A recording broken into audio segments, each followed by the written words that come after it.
Hey there, my name is Andrea Gaughan and I am a knitwear designer based in Asheville, North Carolina, and you are watching Knitwear Design Diaries episode 1. And if you have followed my YouTube channel, you know this is not the first time I have recorded a knitting podcast, but in the past I was doing a pretty just regular run-of-the-mill knitting podcast showing my design work and not being very consistent, and I decided for 2026 that I want to have more intention around what I'm sharing in the podcast and make sure with every design I have coming out, do a more in-depth look at my intention for the design, the process behind it, and actually be consistent about my frequency of recording these. So I'm going to aim to do one a month for all of 2026 and evaluate how that goes. And I would love to have your feedback along the way of which parts of the design process you're particularly interested in, and I can make sure to focus in on the things you actually want to hear about. So I'm going to first just do like a brief introduction or reintroduction, because some of you may already know a bit about me, but maybe some of you are watching this and don't know anything about me at all. As I said, I live in Asheville, North Carolina. I am from Pennsylvania, the suburbs of Philly, and I've moved around a lot in my life. And I am hoping to not move around anymore and call Asheville home forever. Of course, we don't know the future. But I've been here going on 3 years in the spring now. And the amount of time I've lived here has been pretty much exactly the amount of time I have been doing knitwear design as my full-time job. I first started trying to design knitwear back during lockdown in 2020. And I pretty much had just learned to knit, but as soon as I learned to knit, I was like, well, I want to knit my own ideas. So I did a lot of designing things that didn't work out, or I only ever made it for myself, and the process was very slow because I did not have a lot of experience. And I also jumped into doing knitwear design full-time again before it was probably realistic, but along with the move I had one of my parents die, and there was just a lot of transition in my life, and I didn't have a job in Asheville that I was excited about, and I was like, I really don't want to put a lot of energy and effort into getting a job that I'm not even wanting to do with my life. So I said, you know, I'm just gonna try and make it work to do this thing that I actually really want to do. And I've been doing it ever since, and the first year was really just, I'd say, figuring out how to make it a full-time job, but I feel like it's actually my real job now. So it's been really great, and I have a lot of really, really exciting designs planned for 2026, or things I'm really just excited about. So I feel like this is going to be a really good year. I'm going to try to put out a pattern a month, which has always been my goal, but last year I actually only put out 8 patterns, various personal reasons, including Hurricane Helene here in Asheville gave me a big gap in my release schedule. Cause anyway, I don't want to make my about me too long right now, but that's a bit about me. I live in Asheville. I design knitting patterns, and this is a podcast where I'm going to tell you all about them. So I'm going to get right into now talking about a design that I have coming out this Friday, which is the sweater I'm wearing right now. I will get up and show it to you, but I'm going to talk about it a bit first, and then I'll try to see if I can give you a more full body view. But this design is called Bergamot Pullover, and I named it after wild bergamot, a beautiful wildflower here in the southeast. I think it grows in a lot of the US. But it is a really nice plant, and it smells similar to oregano. It has a very, very strong aroma that's really fun if you're on a hike and go by it. You can rub the leaves and smell them, and they smell so good. And I was gonna call it Wild Bergamot Pullover because there is It's named after a citrus that's like the bergamot seasoning, or not seasoning, flavor and Earl Grey tea and stuff. But I just felt like Wild Bergamot Pullover was too long, and I just called it Bergamot. And I know it's for Wild Bergamot, so maybe that's a side I'll get into. I've kind of had some different thoughts with how I'm going to name my patterns. I've kind of tried more like fun.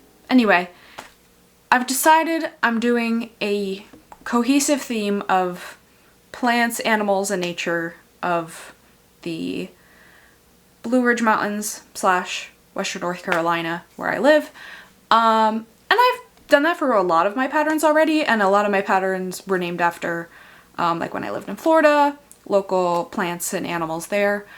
But I didn't do it like as an exclusive theme, but I'm going to do it as an exclusive theme, but that's just stuff for me. It's easier to name my patterns when I have kind of an idea of the kind of category, and it's something I love. I love nature. I particularly love like identifying birds and identifying wildflowers and identifying trees and finding new plants and getting to see new animals. So anyway, I think I said I wasn't going to get into it, and then basically explain the whole thing. So from here on out, that's my plan with designs. Maybe if there's like some weird exception, like how I named one of my patterns the Essential Beanie, maybe something like that might be an exception, but generally it helps me come up with a name, and I feel like it will help all the names sound more cohesive. Even if the names are tons of different things, they'll be cohesive to me. So this is Bergamot Pullover. It is knit. I wrote some notes on the screen, so if I'm glancing over there, that's why. I want to make sure I don't forget anything that I meant to say to you. This is knit up in Camella Fiber Co.'s Serene Merino fingering is the base. So this is a beautiful, beautiful, beautiful fingering weight, 100% non-superwash merino, and it is hand dyed. And the colorway is called Thistle, and it is held together with Camella Fiber Co.'s Silk Mohair in the same colorway Thistle. But you can see the color kind of, it looks like they didn't take the dye the exact same way, and this is a bit of a lighter color and this is a bit of a deeper color, and I feel like that made the depth of the two held together extra beautiful. Since it's hand dyed, there's also, it's like a tonal color. It's clearly quite solid. Like, even looking at it caked up like this, it looks pretty uniform, but there is definitely some variation in color. And then with the two held together, it like really, really beautifully blends that tonal variation in the color throughout. And I am just so happy with the colorway and the fabric that these two held together at this gauge creates. I think I did a US 6, but it's like a DK weight gauge, which is kind of a I have it here. Yeah, US 6, which is 4mm, which is kind of my regular DK weight needle I'll use, and I just love the fabric that fingering weight yarn and silk mohair create together.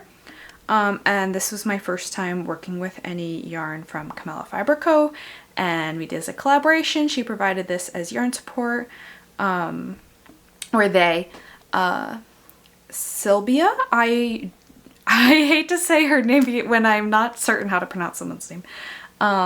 The owner, lead dyer, is Sylvia, but she has a team that does the dyeing, and I've communicated with a few people over there. So I guess I kind of said that because I think in my mind initially I was like, oh, Camella's the dyer, but it's named after the flower, not a person named Camella. Anyway, they have been so wonderful to work with. I actually knit 75% of a sample in a different yarn. It was a DK weight yarn, but it was kind of, I feel like, on the heavier side for a DK, and I decided while I was knitting that sample that I wanted to make a lot of changes to the shaping of the pattern, and then I also felt like gauge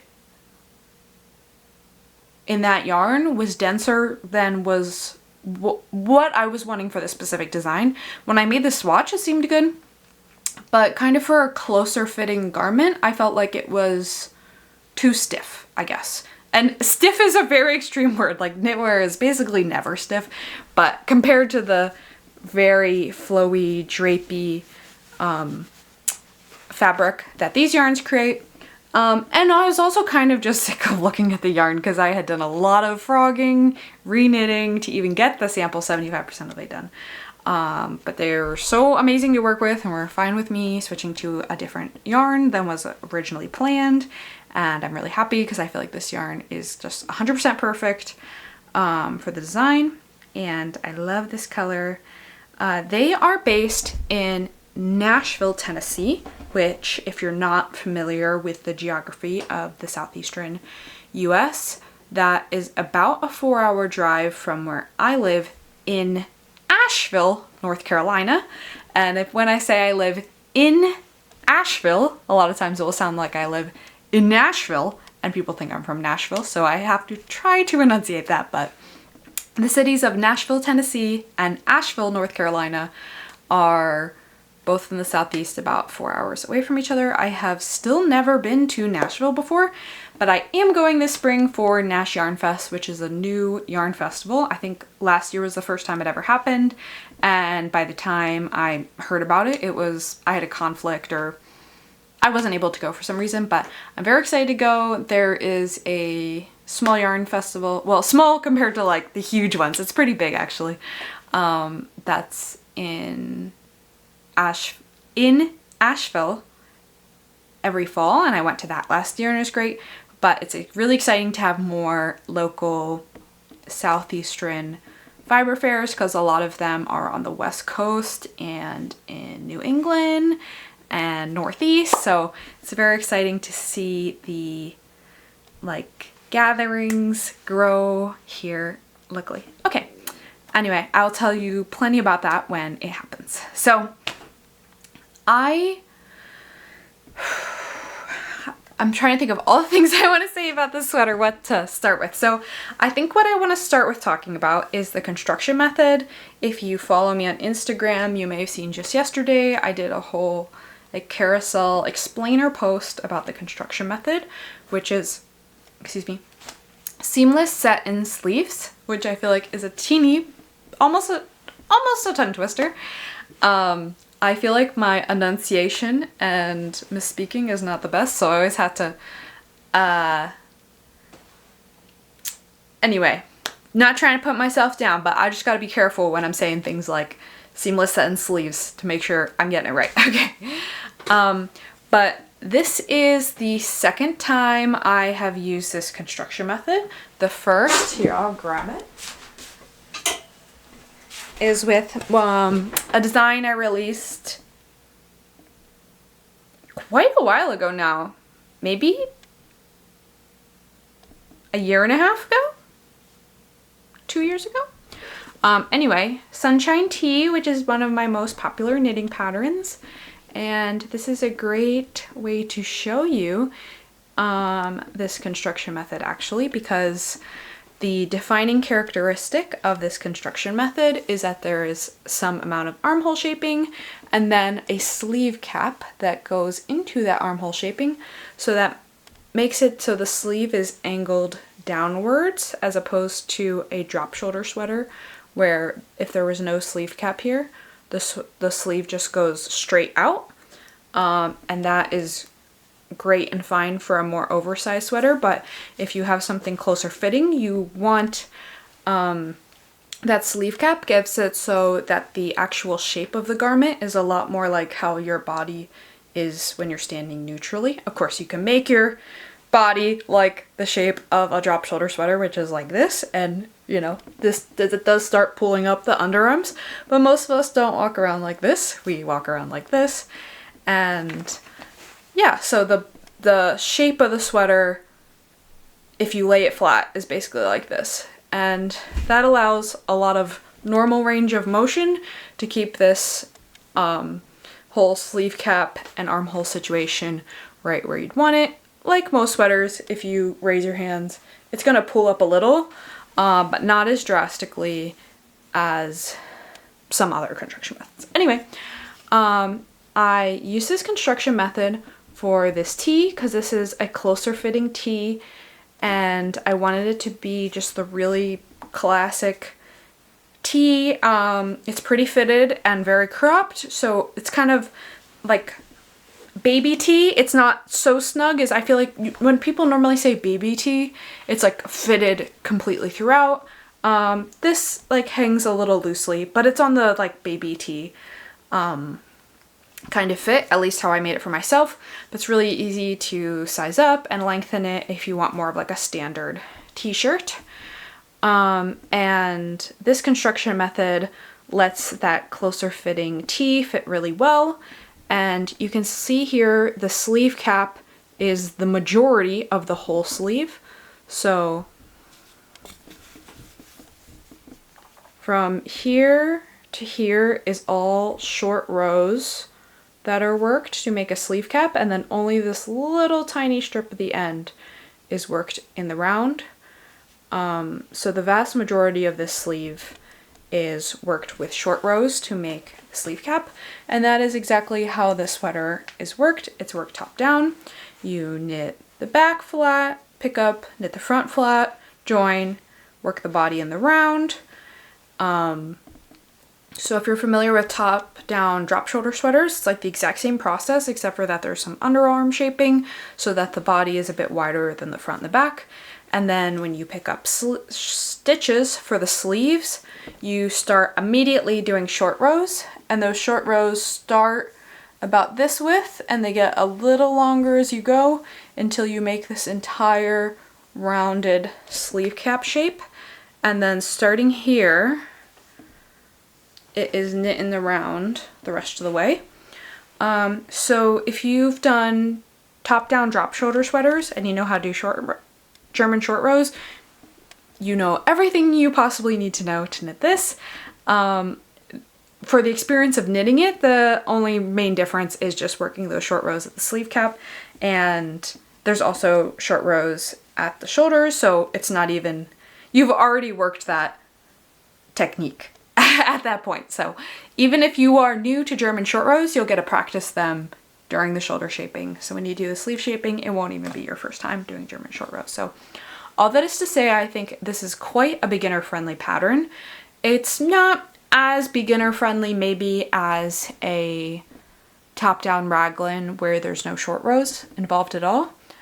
But basically just one step beyond that. The only thing more complex than that is short rows, which I would say feel like a bit more of advanced technique, but if you're going to start learning any advanced techniques in knitting, that's basically the first one to learn, I would say, because knowing short rows allows you to do so many things in your sweaters that will get you better fitting results. Yeah, so I will now get up and show this to you. I can't get that far back here, but we'll see. Oh yeah, so you can see the length. In the past, I have knit a lot of my sweaters very cropped, like this length. So I was pretty intentional about, because I wear a lot of high-waisted pants like this.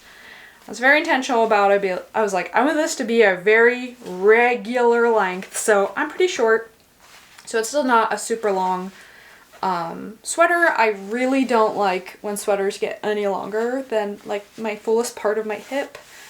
It's probably like right here. I do not like when sweaters start getting any longer than that, unless they're extremely, extremely oversized.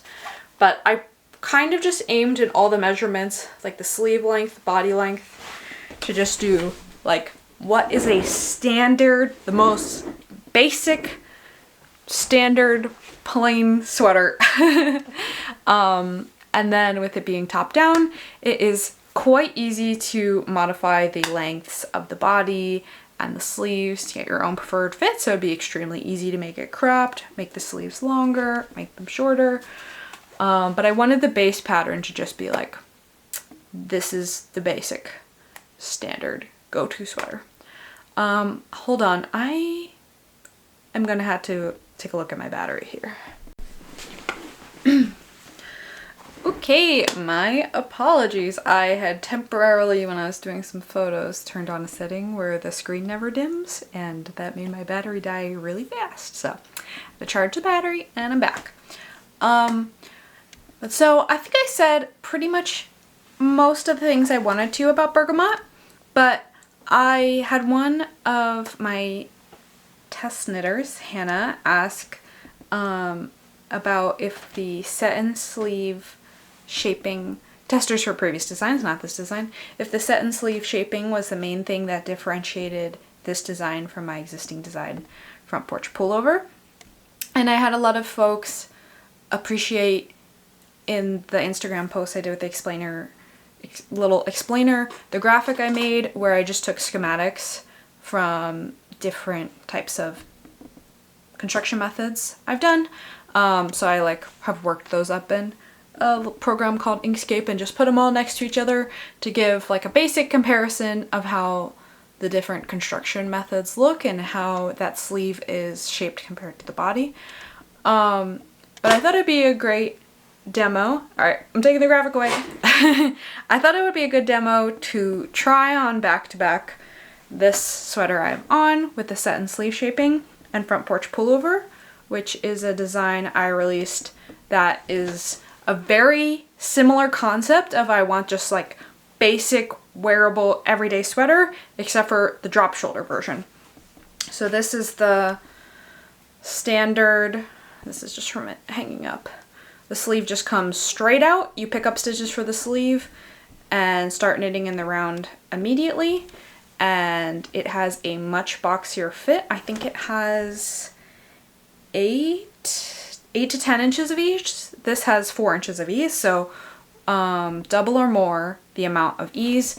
And drop shoulder sweaters are great. It's a great construction method. I love drop shoulder sweaters, but they work well with a lot of ease. And then the fact that there's not shoulder shaping making the sweater match the size, the shape of your body is not a problem because all of the sweater is not close and up against your armhole, your underarm and shoulder. But I'm going to demonstrate that real quick by actually putting this on.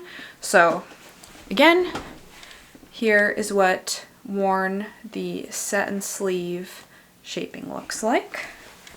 And then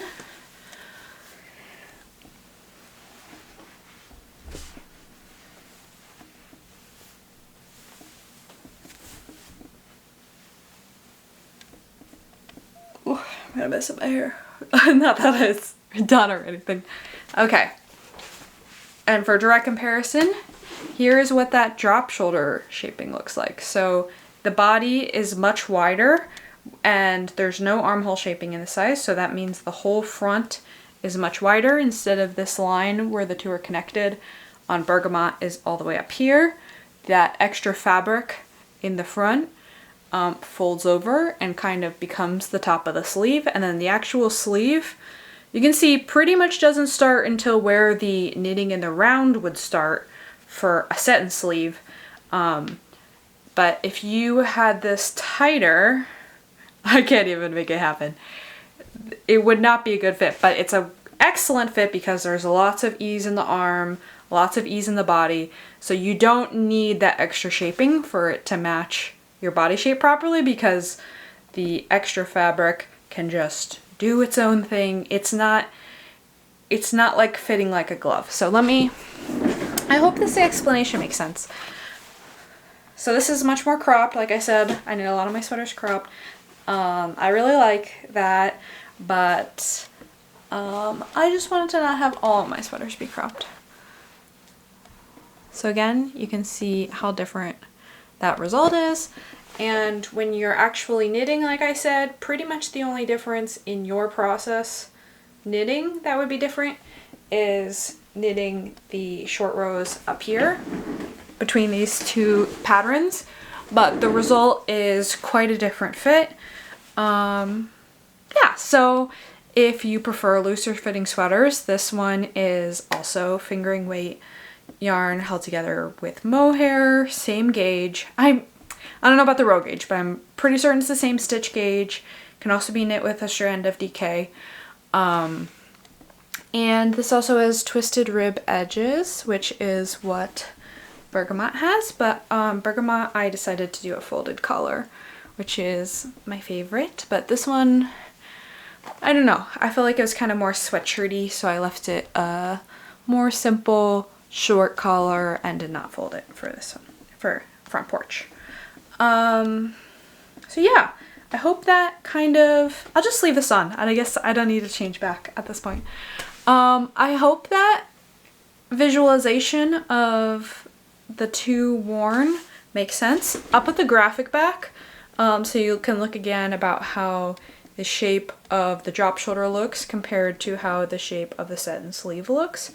So that my explainer is not saying that set and sleeves are the best, all other construction methods are bad, but they each have their own time and place, and something closer fitting is perfect for set and sleeves, and if you have something more oversized, drop shoulder is great. And I really like having both as like basic go-to sweaters. This is one of my very most worn sweaters, and I only just took the pattern photos for this, so I try not to wear a sweater too much until I have the pattern photos, but I know this is also going to be one of my most worn sweaters now that I'm allowed to wear it all the time. But I really like this around the house, but actually it's so oversized it's not super great for layering. When I have a jacket on, it kind of like pulls it up. I don't really like layering stuff over top of this too much. This is really great as a base layer in the winter when you're taking on and off a coat or might have like a fleece you're wearing on top of it. It's really good for that. Anyway, okay, so I'm gonna say one more final difference, which is that when I designed this, all my designs have always been size inclusive, and I have since November of 2024, yes, that's correct. So over a year now, all my designs have also been gender inclusive, which means that there are 2 fits, and fit 1 is graded from a women's sizing chart, and fit 2 is graded from a men's sizing chart. And anyone can knit any knitting pattern they like. I firmly believe clothes have no gender, but most knitting patterns are graded from a women's sizing chart, and that can mean that even if a pattern says gender inclusive, if it's graded from a women's sizing chart, on average, it's not going to have as good a fit on a man.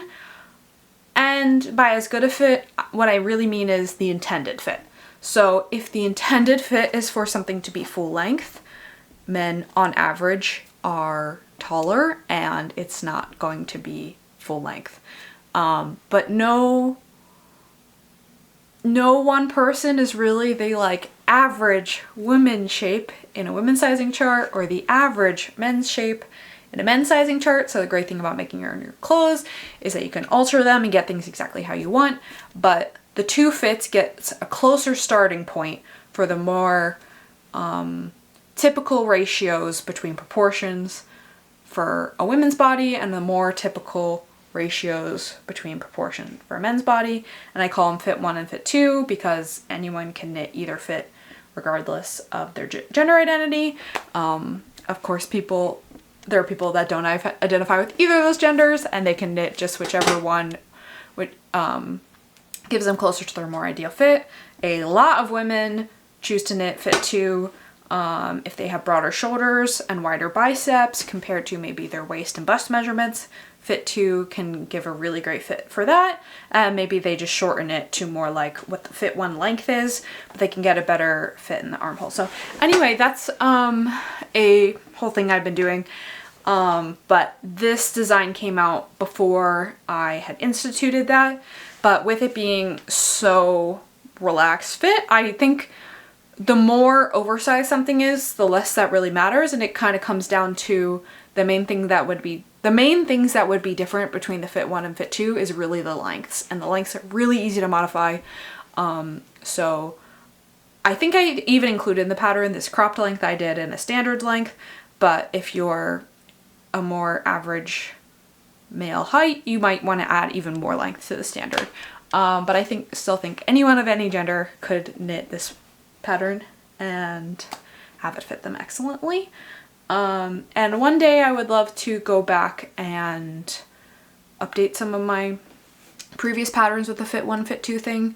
But right now, just getting a new pattern out each month takes all of my time. So maybe in the future where I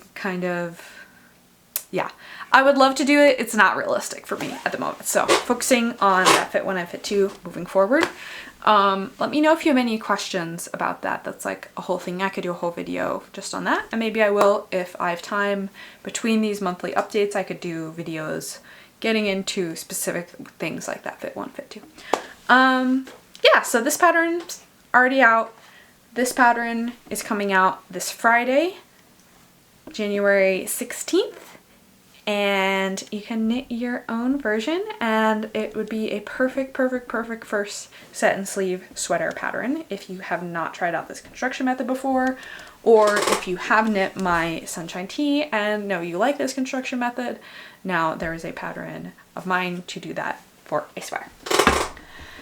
Okay, so I'm going to now get into my current main designs in progress, of which there are 2. I think I may be at about half-hour mark. I don't really want to go over an hour. So I'm going to focus on talking about a design that just went into testing. And then I'll give a little preview of the newest design I'm working on, which is a lace tee.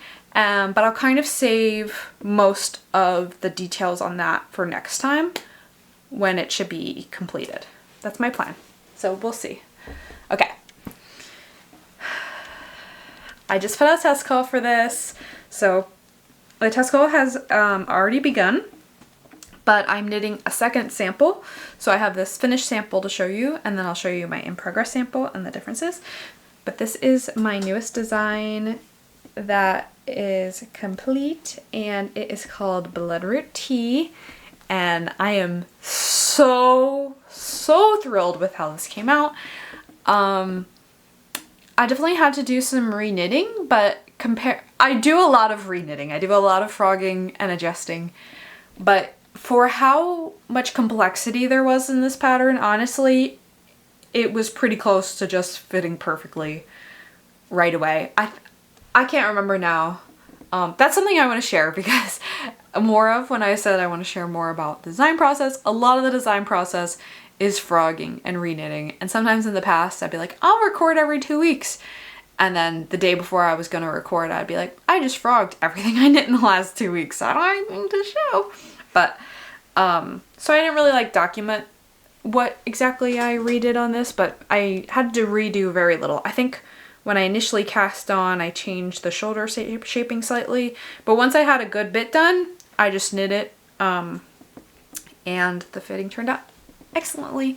So for all of my talking about seamless set-in sleeves, we now have a design I'm going to be showing you has simultaneous set-in sleeves, which is all like getting to be, like I said, a tongue twister, and I'm going to make sure I'm not ever misspeaking, or try, or I'll correct at the bottom if I ever do.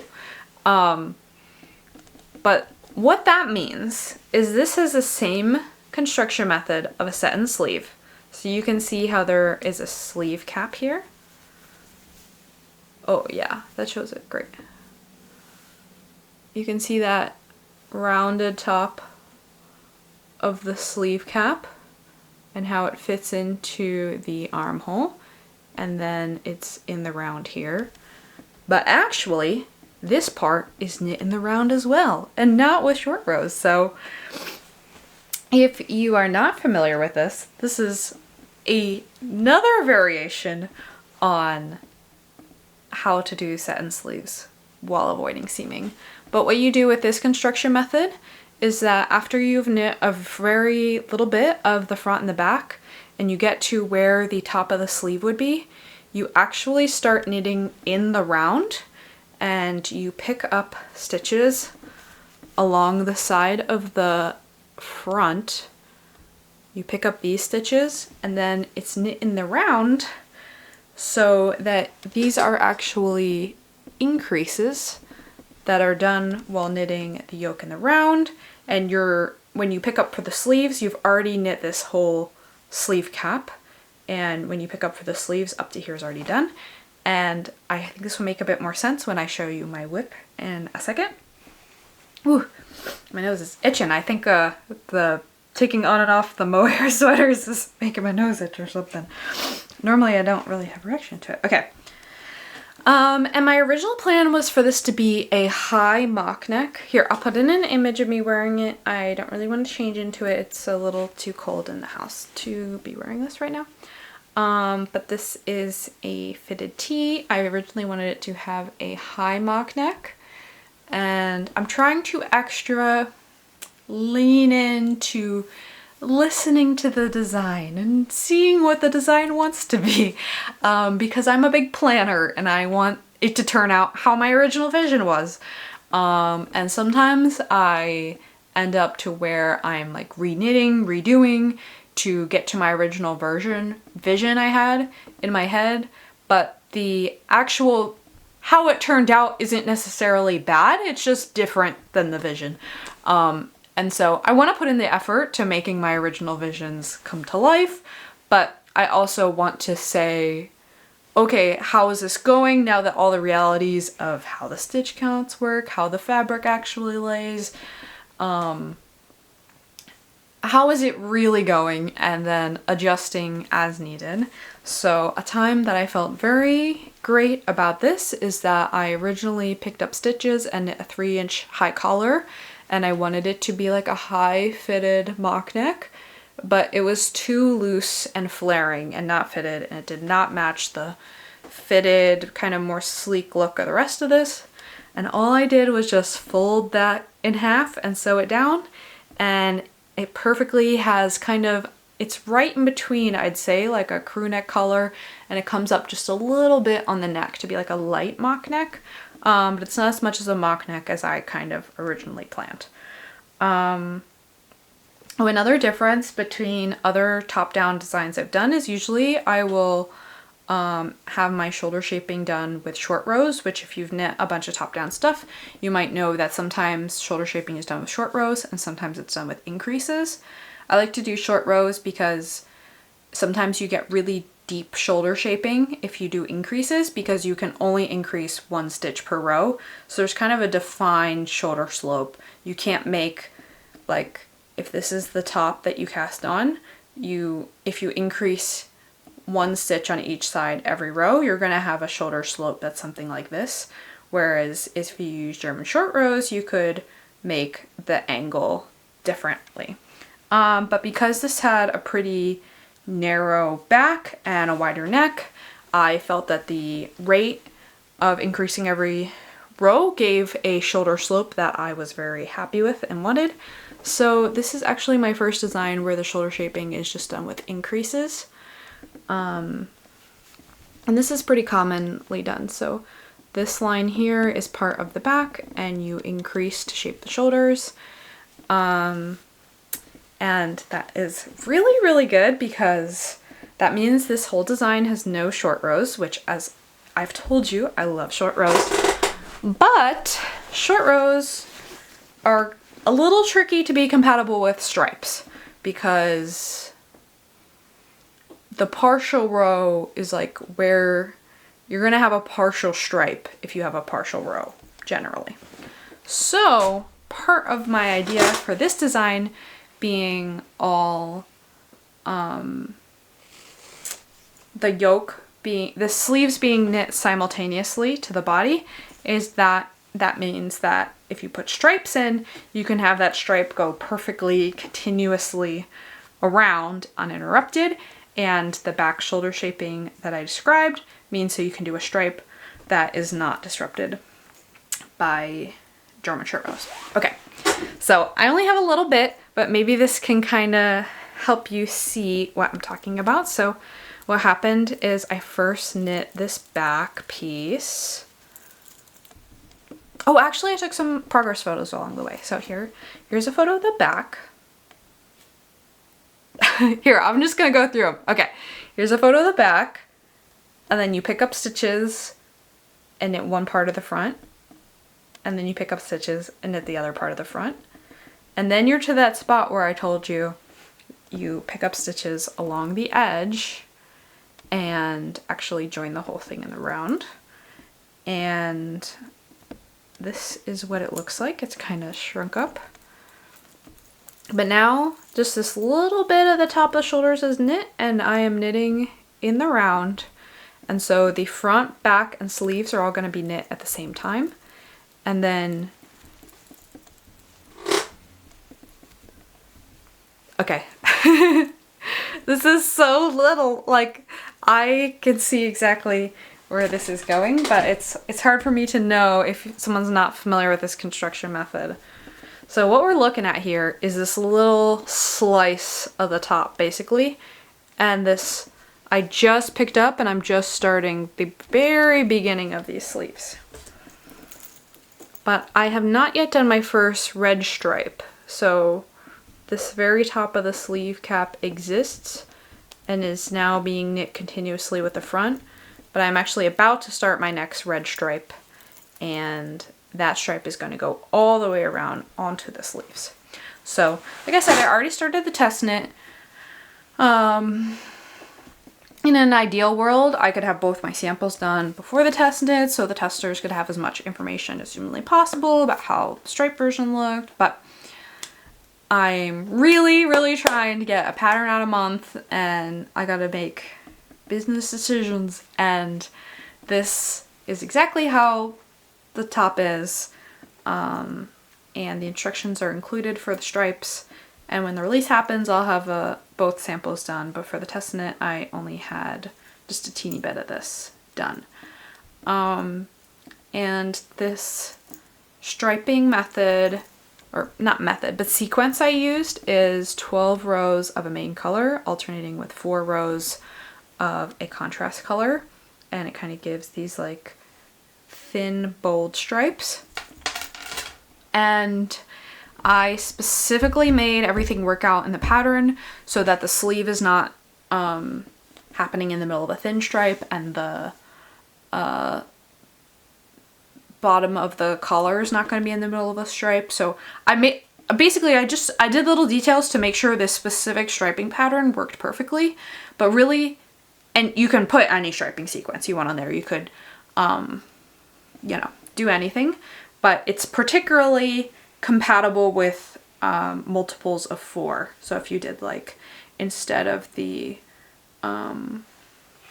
4 and 12 alternating, you could do 8 and 8. You could do 4, 4, 4, 4, like stripes of a whole bunch of different colors. And another thing that something I'm doing for the first time in this is I'm doing a method that I don't think has a very real name, but I'm calling crisp stripes, which, here, I can give a little demo of this. So this was a swatch I did that I think I alternated 8, 8, and 4. So I decided I wanted them further apart. So this is what 8 and 4 rows alternating looks like versus what I decided to do of 12 and 4. I can show you exactly what this crisp stripe thing is all about. So you can see if you do just regular stripes and rib, this part of the rib is reverse stockinette, and there's not the neat transition between one V in one color followed by a V in another color, and the reverse part of these stitches kind of shows the little, like, they're basically like pearl bumps in the alternating color, but you can see what I'm saying here. But this stripe does look the same on both sides. But you can do crisp stripes, which is where you work ribbing, but every time you change colors, you actually just knit that row. And so if you look like really closely, you can kind of see this column is not just reverse stockinette. There's occasionally a row that is regular stockinette. And that makes it so in this column, there's not those little transition bits. So this is not inherently bad. And you could absolutely just knit the whole tee like this, no problem. But I put in a note about how to do it so that you can get these crisp stripes like I'm doing. And then these crisp stripes, you can see on the back that it's not reversible any longer. Of course, it does not need to be reversible. So you can see on the inside it looks like that, because every time you change colors, you just knit one row, and that makes these stripes really nice and beautifully crisp. So I was very happy with that. Yeah, so stripes are optional. Give some different tips about how to do crisp stripes, how to manage your different colors. Oh yes, let me talk about the colors. So this original sample is knit in Knitting for Olive's Merino in the color Blood Orange, which I love this color. I really want to knit a sweater in this color as well. I really love orangey reds, rusty reds. But I feel like I kind of feel like the brighter a color is, the more it has to be like exactly the right shade for me to be really into it. And this is exactly the right shade. And I really like how it looks on me. And I feel like it's just really bright and fun and beautiful. But I was doing a scrappy project actually. I'm not going to show because I have just too much to talk about. But I'm doing a scrappy scarf with a bunch of different colors, and I was using some yarn from this as well as some of this, which is the same yarn, Knitting for Olive's Merino, but in the color Bordeaux.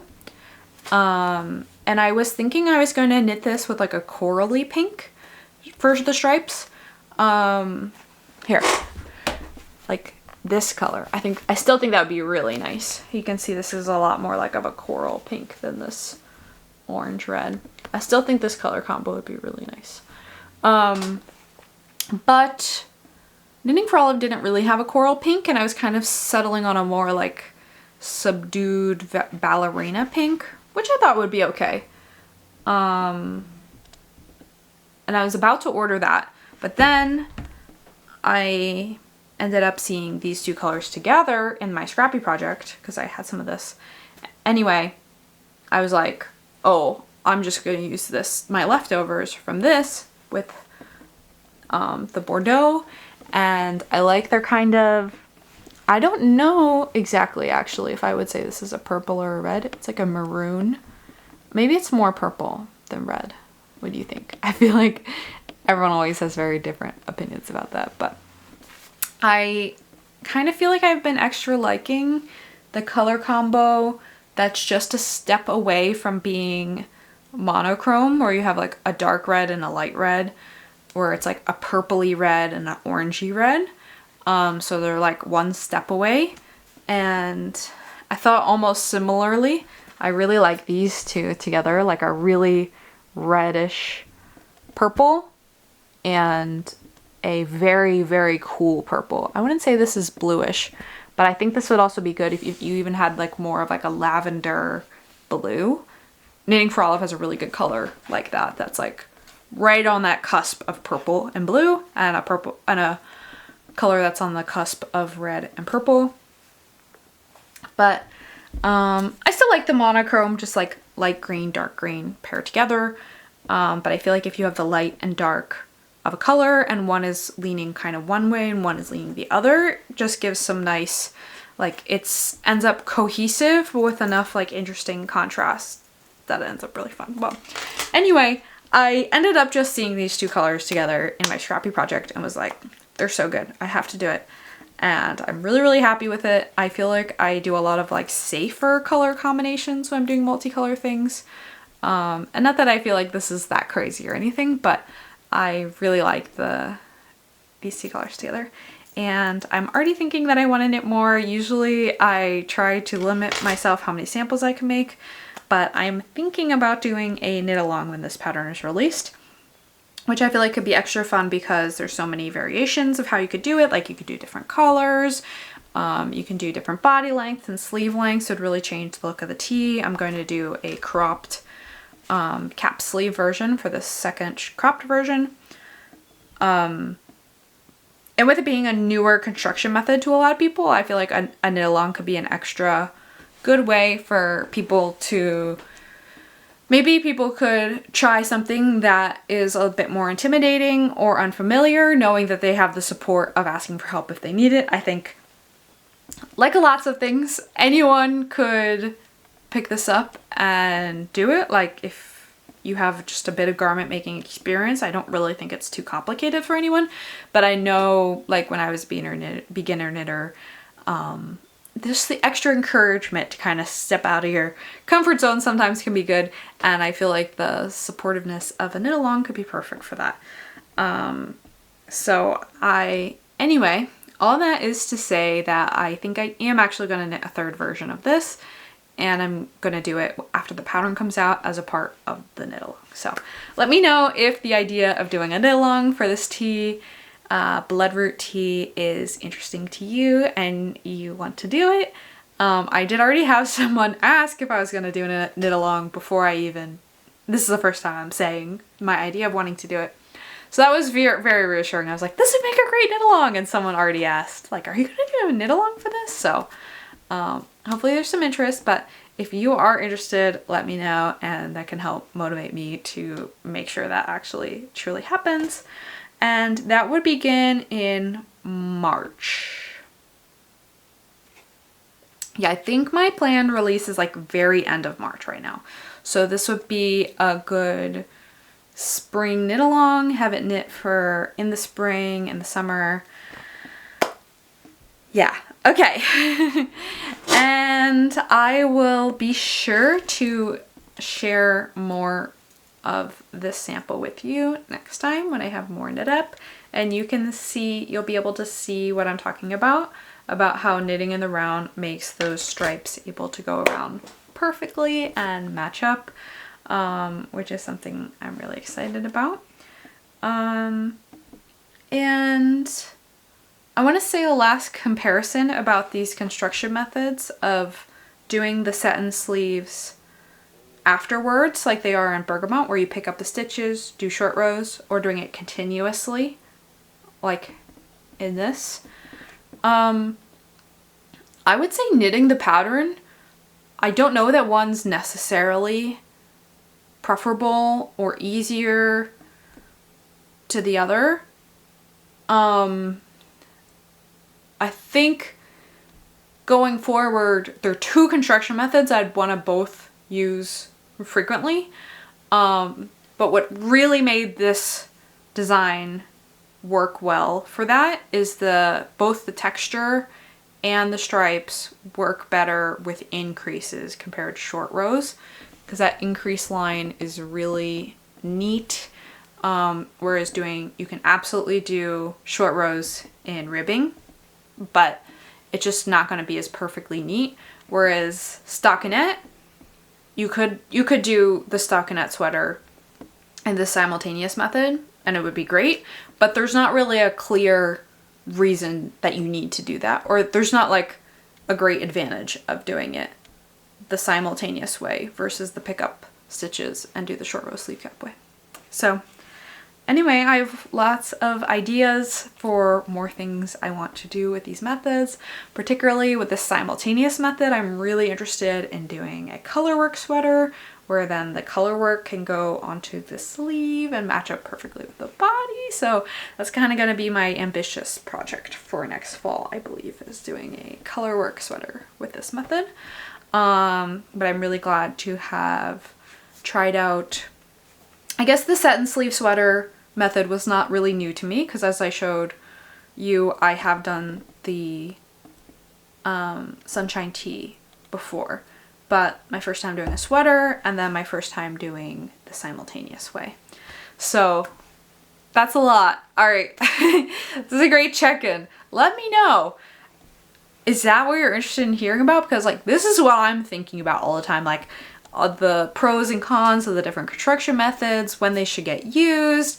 And I feel like that could be something that's more interesting for me to be getting into than just being like, I knit this.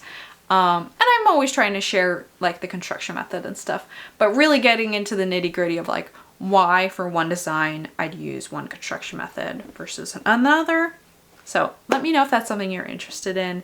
And please, on this video and my future videos, let me know if you have questions at all. I will try, if it's a quick question, just like answer in the comments. But if you have more in-depth questions, that's something I could follow up with on the next video. Anything about these specific designs, or my design work in general. I'd be happy to know what you actually want to know. Okay, so anything I was gonna say about this? I think that's plenty. I'm gonna keep talking about this as the release comes in March and as I get working on this sample, and I will show you an update. And I think I'm just gonna talk pretty briefly about my other in progress design, which I'm very excited about. And it's not set in sleeves, so don't worry, we're done. We're done with me saying seamless set in sleeves and simultaneous set in sleeves and all that. So we're going back to the classic, the beloved drop shoulder for this. And that is because this is a very oversized tee. And like I said, drop shoulder, excellent for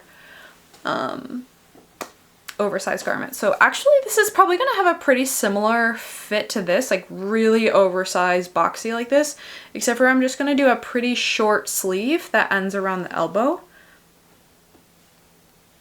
Yeah, I'm like, how long am I gonna make this?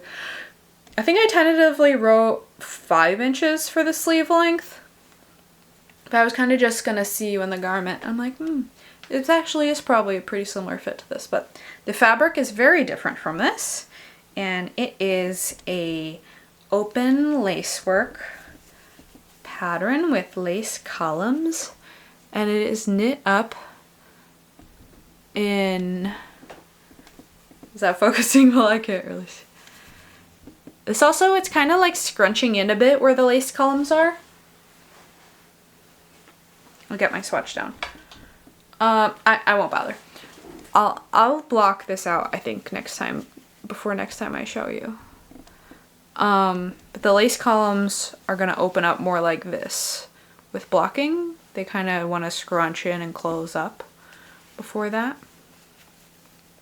So this is gonna be a very open, lacy with bold lace columns top, and so far I have knit the entirety of the back panel, so you can see it's going to be very wide, and I'm just starting now on knitting the front left shoulder, and this is going really well. I am really happy with this color. This yarn is Kelborn Woolens Mojave in the color Cactus Green. Oh yeah, looks like it's focusing well now. Okay, this is going to be really kind of standard construction of top-down drop shoulder, and this lace pattern. I have short row shoulder shaping that is kind of squeezed in the stockinette portion between the columns. So it's pretty gradual, but it's going to give, how this has a bit of shoulder shaping too, so that it's not totally just a rectangle going out. There's like some slope before you have the straight sleeve. And for this version, I'm already planning on a second version of this as well. I'm going to do half twisted rib edgings, just like a short, probably about this width, at the collar, which is going to be like a crew neck collar. At the base, it's going to be full length, and the like half short sleeves as well. But I already have plans, as long as I can make the time happen, which at this moment I think I can. I'm going to do a second version in white and do it long sleeve, and it will be actually, again, pretty similar to this. I didn't really think about that because the fabric is so different with the cotton linen yarn compared to this mohair and merino. But actually the fit will be pretty similar. So it's going to be like a big boxy wide sleeve, and then I think for that long sleeve version I want to do I-cord edgings to give some different options. And part of that is because I was like, oh, do I want to do I-cord edging or ribbing? I swatched both. I thought they both look good, so I might just do one version with one and one version with the other. Yeah, I feel like this is going to be really wearable. I actually thought it would look really good with this tank top I have on. A lot of times when I have something lacy, like I'm like, oh, I have to wear something really neutral, like not visible underneath it. But I've seen some people wearing lacy stuff with like a bold color underneath it. I think that looks really nice. And I just hold this up here. I was trying on something with this underneath it. And I was like, oh, I actually really like the dark green. And then I like a dark color underneath, and then you can kind of see the contrast of like the lace against skin and then the lace against the dark color. And then that makes the shape of what you're wearing underneath like really pop. So I thought it would actually be really nice layered just on top of this tank top I'm wearing right now. Or I also thought it would be like a great cover up wearing over a bathing suit in the summer. And yeah, so I feel like I really like, it's good contrast between like, I like fitted things, I like oversized things, and I'm just really working on figuring out like making the construction method and the fabric match that way I want it to fit. So this merino, the ribbing is really conducive to more fitted, where if you had like that, like something as fitted as this tee but in that fabric, it would feel very constricting in the cotton linen blend, because it doesn't have that stretch the way that merino does. So yeah, I feel like just the more things I knit and design, of course I'm always thinking about those things, but I feel like just my intuition and like the knowledge I have to refer back on is getting better and better of making all those things blend together perfectly. The stitch pattern, the fiber content, the fit, the construction method, all that to just work harmoniously, and not that any construction method is better or cropped is better or full length is better or fitted is better or oversized is better, but just doing each of those things the way that makes it shine. Okay, all right, that's getting a little too abstract. I don't think I said that very cohesively, but thank you so much for sitting through the full length of this podcast. It's been a joy. I feel like I get a lot of anxiety around talking to a camera, and I'm hoping this new idea of trying to share more of the process behind the designs but will make it easier for me to talk about them, because that's just what I'm thinking about and want to talk about. Like, that's what I'll just talk to my partner about, be like, oh, I made this change and blah blah blah blah blah, and I think this is gonna work perfectly, like I found the perfect yarn for this. So that's what I like to talk about. So I hope that you all like to listen to me here to blah. I hope you like to hear me talk about those things.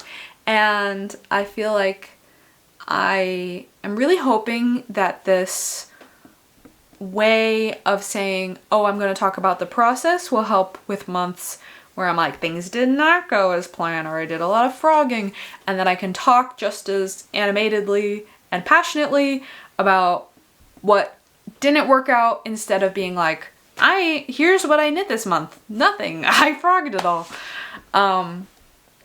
Yeah, because there's not always a design like this where I said it pretty much just went smooth sailing, great. There are times like when I was knitting Bergamot, like I said, I knit that whole sample. I think I spent like a month knitting and frogging and reknitting, and I learned so much from the process, but I didn't feel like I could come on the internet and be like, look at what I did, because I was doing a lot of things that weren't working. So if you are not already, please make sure to subscribe to my channel, and if you stay this long, you should definitely give the video a thumbs up. Even share it with some other knitting people you know, because hopefully you enjoyed it to make it all the way to the end here. And be sure to keep an eye out for next month's video. And as I said, I will be trying to do this one time a month for all of 2026. And then I will reevaluate at the end of that period and see if that's a good frequency, how it's going. But I have high hopes. So bye. See you next month. Happy knitting.